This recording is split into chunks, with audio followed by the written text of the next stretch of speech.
Voilà, nous sommes de retour dans ce studio, cette fois-ci pour vous parler du Real de Madrid. Là, particulièrement, on va parler de cet homme que vous allez voir tantôt en image en complicité avec Nathan Bial. Il s'appelle Luka Modric, le milieu du terrain du Real de Madrid. Le Croate Luka Modric va prolonger d'une saison avec l'équipe du Real de Madrid, soit jusqu'en 2023. Il avait signé jusqu'en 2022. Voilà, là, il vient encore de signer parce que vous savez, vous êtes en ignorant que dans l'équipe du Real de Madrid, il est le maître à jouer. Les garçons que vous voyez, les garçons de 38 ans, Luka Modric, vient de signer encore, de prolonger, voulais-je dire, avec l'équipe du Real de Madrid. Donc, il va partir jusqu'en 2023 avec l'équipe du Real Madrid. En tout cas, nous lui souhaitons des bonnes choses avec son équipe. S'il vous plaît, vous êtes en train de nous suivre. Vous avez besoin d'une question, soit d'intervenir dans cette émission, faites-nous seulement un message. Au lieu de nous appeler, c'est vraiment impossible pour nous de répondre. Sans plus tarder, nous parlons maintenant des éliminatoires mondiales Qatar 2022.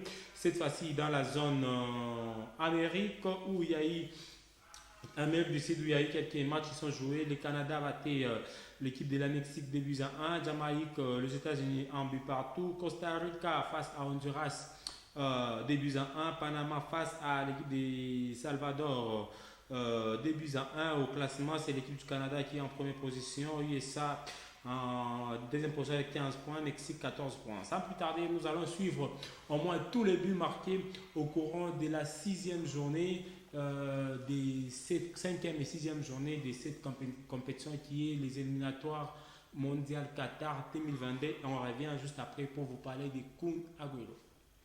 Que pode rápido. Palácios vem Argentina. Aqui o Lautaro livre do outro lado, ó. Pra ele, Lautaro Martínez entrou na área, tentou levar pra bater, passou pelo Saúl Torres, rolou pro meio, Carrasco bateu no Lautaro e entrou! Gol!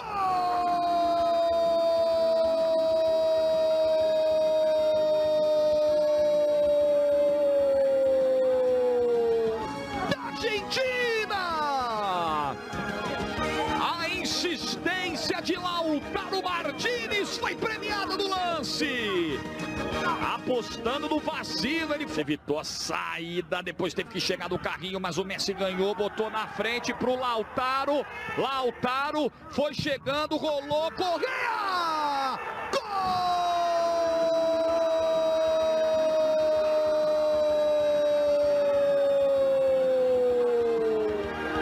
Da Argentina!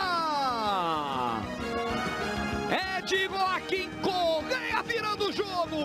Vamos ver a condição do Lautaro Martínez no início da jogada, né? O pessoal da Bolívia reclama de impedimento do Lautaro, tem VAR.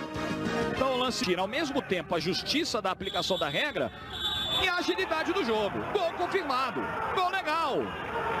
Аргентина вира в jogo. Так было и на этот раз.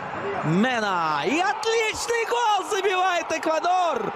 Эквадор забивает 1-0, показывает арбитр на центр. Здесь есть система ВАРа, если что, но это если что. А пока мы видим, что Эквадор абсолютно заслуженно выходит. Мяч забрасывают за спину Годину. И вот удар, и 2-0 все-таки становится счет. И все-таки забивает свой мяч Майкл Эстрада. 2-0 Эквадор. И все-таки сейчас этот гол не отменят. Не за что. Если только раньше что-нибудь не заметят, там всевидящее око. Еще атака, удары, 3-0. И 3-0 тут же становится счет. Эквадорцы отвечают. И это Эстрада. Эстрада сегодня делает дубль. Потрясающий, и все. И уже... Передачи не хватает, и она есть, эта передача. И доводит до ума. И забивают 4-й мяч. Это разгром сборной Уругвая. Что вытворяет сегодня команда Альфаро? Что они делают? Как они играют? Гол. Удар Суареса угадал Домингес, но не достал. И Суарес отбирает мяч, потому что нужно постараться забить еще. Заработали пенальти. И, наверное, этот гол Суарес. Второй пенальти. Суарес бьет и забивает Луис Суарес. И забрал мяч, но уже более уверенно, потому что теперь это не голы престижа. Теперь это голы, которые dают шанс Уругваю на... Tentativa de fechar este jogo em empate. Atenção ao Paraguai. O remate e o gol. Marca o Paraguai, minuto 85. Com toda a defesa da Venezuela a dormir. E cá está o agastado José Peseiro na imagem. Marca a seleção paraguaia. Adormeceu a equipe. Carrilho, já parou? Não, tá valendo. Aquino botou na frente, Marquinhos deu rebote. Gol!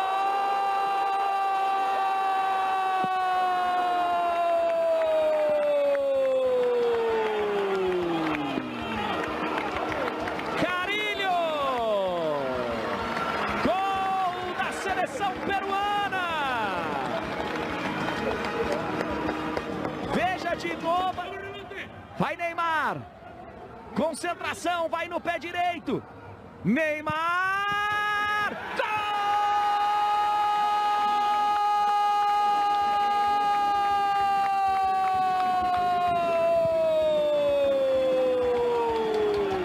Do Brasil!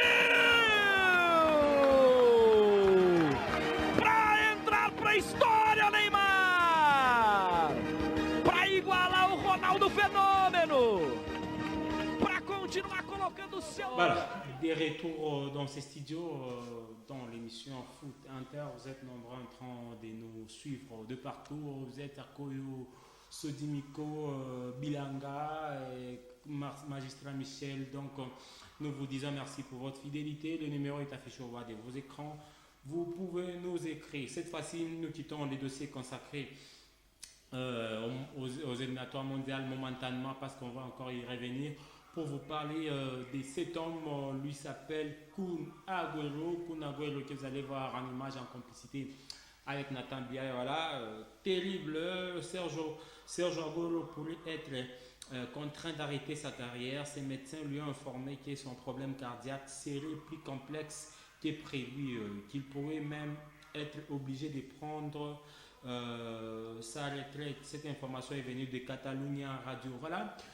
Kun Agüero, vous êtes sans ignorer qu'il est blessé pour plus de 4 mois, 3 mois maximum, 3 mois minimum, voulais-je dire.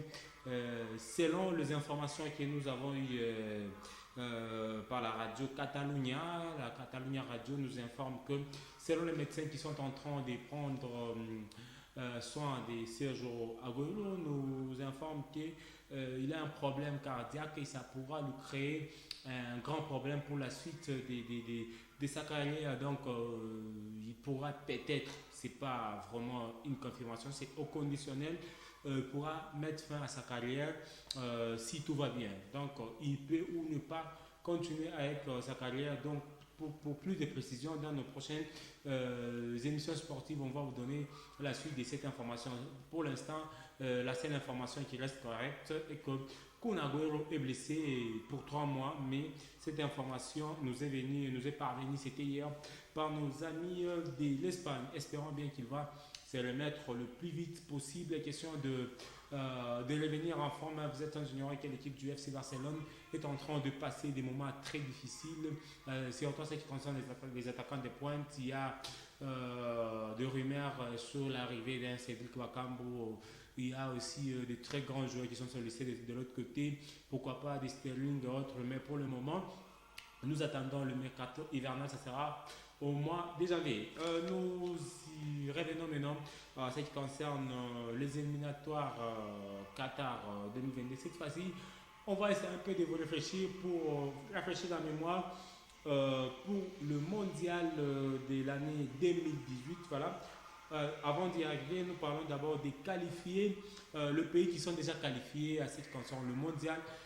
Surtout, nous sommes dans la zone Europe où il y a l'équipe il y a les Français qui sont déjà qualifiés, il y a l'Allemagne, il y a l'Espagne déjà qualifiée, mais le Portugal et ainsi que l'Italie doivent attendre le tour des barrages comme la République démocratique du Congo, question de participer au mondial. Donc les gens nous ont posé des questions avant cette émission. Est-ce que le Portugal est déjà éliminé. Non, le Portugal n'est pas encore éliminé, l'Italie n'est pas encore éliminée.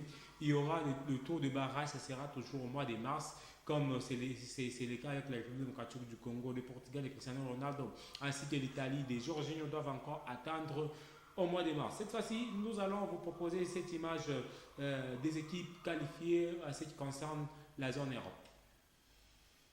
Madame, Messieurs, bonjour et bienvenue sur notre chaîne YouTube Cameroun Magazine TV. L'actualité en continu sur le Cameroun et dans le monde. Vous êtes maintenant plus annoncé comme riche en suspense, l'avant-dernière soirée des qualifications en zone européenne a tenu toutes ses promesses. Dans le groupe C, l'Italie et la Suisse se sont livrés un duel à distance et c'est la Nati qui en est sortie victorieuse. Les Helvètes ont validé leur billet pour le Qatar en écrasant la Bulgarie pendant que la Squadra Azura partageait les points avec l'Irlande du Nord. Les champions d'Europe vont devoir passer par les barrages en mars prochain. Une Italie impuissante. Roberto Mancini avait demandé à ses joueurs de ne pas être anxieux. Mais ces derniers ont quand même été gagnés par la nervosité. Avec la pression qui pesait sur leurs épaules, ils n'ont pas su se libérer et ont produit une prestation indigne de leur rang. En 90 minutes, ils ne se sont créés qu'une seule occasion nette. Une frappe de Federico Chiesa à la 65e, passée tout près du cadre. C'était trop peu pour espérer l'emporter face à une équipe réputée solide à domicile. Comme en 2018, la nationale va connaître une session de rattrapage, et avec l'espoir que le dénouement sera différent cette fois-ci. La tâche risque d'être compliquée vu qu'il y aura 2 obstacles à franchir et face à des adversaires coriaces. Les quadruples champions du monde peuvent craindre une deuxième absence d'affilée au tournoi planétaire. La Suisse n'a pas tremblé. La Suisse de Muraille Yakin, elle, peut déjà se projeter sur la phase finale de la compétition reine. Les Helvètes devaient l'emporter largement pour pouvoir doubler les Transalpins. Et c'est ce qu'ils ont fait. À Lucerne, ils n'ont fait qu'une bouchée des Bulgares. Ils ont gagné 0 contre 4 et cela aurait pu faire 6-0 si l'arbitre français M. Bastien ne leur avait pas refusé 2 buts. Cela restera anecdotique. La Suisse n'a pas été la seule à composter son ticket ce lundi. C'est aussi le cas de l'Angleterre. Les Trillions ont bouclé leur campagne qualificative par un score fleuve contre le Saint-Marin. Ils l'ont emporté 10-0 à l'extérieur. Harry Kane a été le grand bonhomme de ce match avec un quadruplé inscrit. Le premier d'un international anglais depuis Ian Wright en 1993 face à Saint-Marin. Un 10 sur 10 pour l'Angleterre. L'Angleterre devance la Pologne, qui de son côté va devoir se tourner vers les matchs d'appui.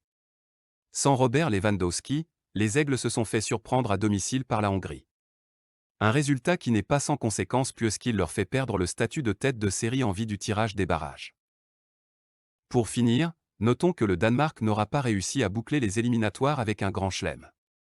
Après 9 victoires d'affilée, les Scandinaves ont chuté en Écosse, leur dauphin au classement, 0-2. Dans le même groupe, l'Autriche s'est bien préparée pour les barrages en écrasant la Moldavie, 4-1.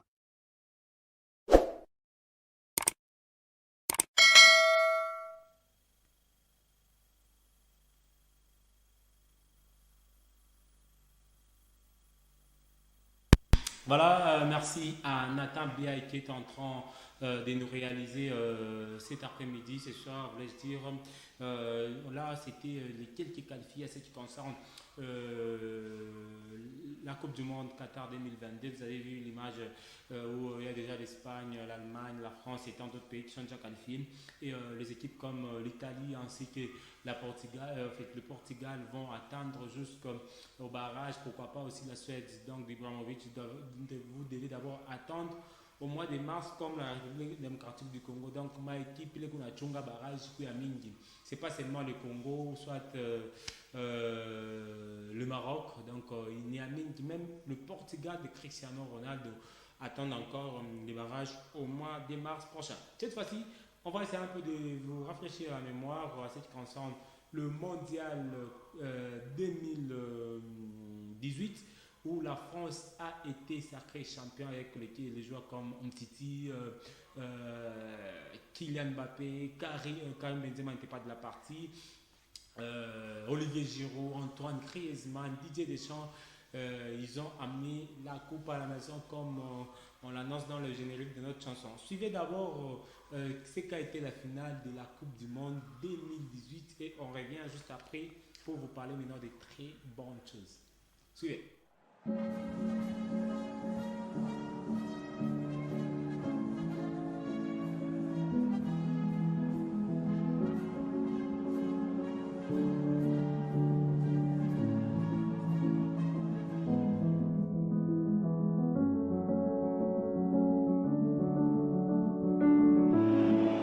Matuidi et Mbappé. Mbappé avec l'ouverture du score pour l'équipe de France. Encore une fois sur un coup de pied arrêté. Qui a touché ce ballon? Ça ne sait rien. Est-ce que c'est Mandzukic contre son camp? La pression était là et le résultat est pour l'instant magnifique. Après un peu moins de 19 minutes sur leur premier coup de pied arrêté. Les Bleus mènent à 0. À l'opposé, il y a la tête de Verzalco. On s'est prolongé 2 fois, 3 fois, pas encore sorti. Et la frappe de Perisic. Et la frappe de Perisic pour l'égalisation croate. Oh, cet homme libère son pays pour la 2e fois après la demi-finale. Il lui redonne une main. Il demande une main. Les grands n'ont pas été, évidemment. On est vraiment dans la zone grise là. Mais dans cette zone grise là, il a le bras décollé du corps, Perisic. Il a le bras décollé du corps. Penalty. Et le penalty. 38e minute. Et Antoine Griezmann qui ne laisse aucune chance à Daniel Subasic. Les Bleus mènent 2-1. Et on respire à nouveau. Quelle finale! Quelle finale!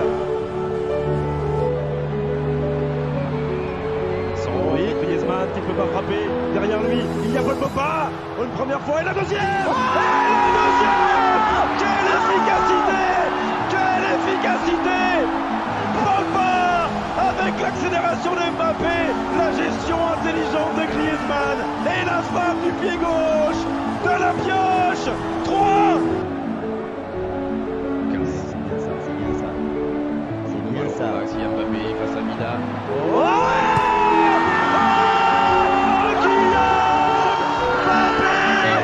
Ça fait 3 buts d'avance pour les Bleus. Est-ce que c'est terminé? Sans doute pas. Mais elle n'a jamais été aussi proche. Cette deuxième étoile, 65e minute. L'équipe de France mène 4-1. Et en l'espace de 5 minutes, vient peut-être de terrasser la Croatie à base de la prochaine minute.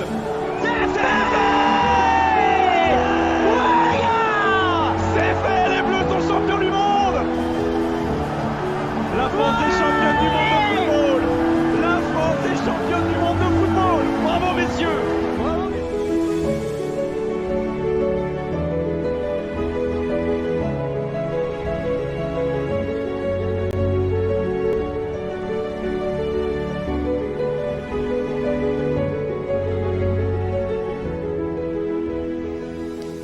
Voilà, ça va chauffer au Qatar au mois de juin prochain, en 2022. En tout cas, la RDC pourra peut-être participer aussi. Vous avez vu la Coupe du Monde, la France l'a remportée avec quelques joueurs qui ont des origines congolaises, à l'occurrence des Steven Zonzi, parfait, Steven Mandanda. Tous ces joueurs-là, ils ont des origines congolaises, ils ont palpé à cette Coupe du Monde et peut-être 48 ans après, la RDC pourra y participer. Donc, attendons voir. Au mois de mars prochain, on joue contre, je ne sais pas, ça sera contre soit le Maroc, soit le Sénégal, la Tunisie ou encore l'Algérie. Donc, la RDC, le tirage au sort, ça sera pour le mois de décembre prochain où la RDC va connaître son adversaire pour la suite de cette compétition. Cette fois-ci, on va vous parler maintenant d'Olivier Giroud. Olivier Giroud, c'est un attaquant français qui évolue actuellement dans l'équipe d'AC Milan.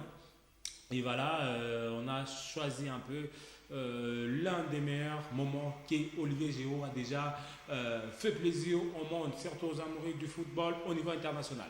Et Olivier Giroud, c'est un numéro 9 qu'on met souvent en concurrence avec Karim Benzema.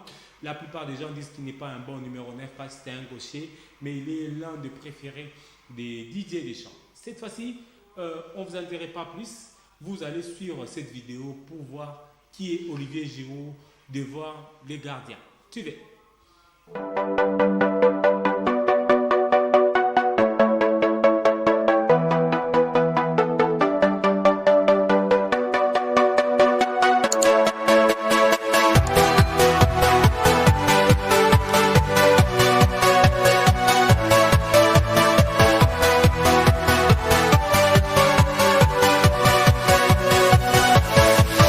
Yeah.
Solution nous dit, il y a un message, bonjour, il y a le match de Paris face à City. Non, il n'y a pas de Champions League aujourd'hui.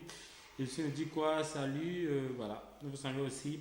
Solution nous dit, bonsoir Marafiki, il y a quel match aujourd'hui? Il n'y a pas de match. Solution nous dit, bonsoir, je suis bien branché depuis Bilanga. Merci, cher ami. Salut, c'est Chancel, je suis en train de vous suivre depuis la Saudi. Merci. Bonsoir, c'est Priska depuis Kamakaya. Merci. Bonsoir, où est Olivier Giroud? Olivier Giroud évolue dans l'équipe d'AC Milan. Solution nous dit quoi? Bonsoir, c'est Cristiano ou serait Kylian Mbappé? Kylian Mbappé toujours dans l'équipe de Paris Saint-Germain. S'il vous plaît, ne nous appelez pas. Nous ne sommes pas capables de répondre à vos appels à ce moment. Si vous avez une question, faites-nous un message, on va le répondre. Si vous avez une suggestion, peut-être après l'émission, nous allons vous répondre sans aucun problème. Celui-ci nous dit quoi? Bonsoir, c'est Laetitia. Merci. Bonsoir, c'est Dani depuis la guérison. Merci, monsieur Dani. Si nous dit bonsoir, c'est Israël depuis les quartiers Koyo. Voilà, vous êtes tellement nombreux, les messages comme si il en pleuvait. Fidèles téléspectateurs, nous continuons avec cette belle émission Foot Inter de ces mercredi 17 novembre. Cette fois-ci, on va vous parler d'un autre Français. Lui, c'est Olivier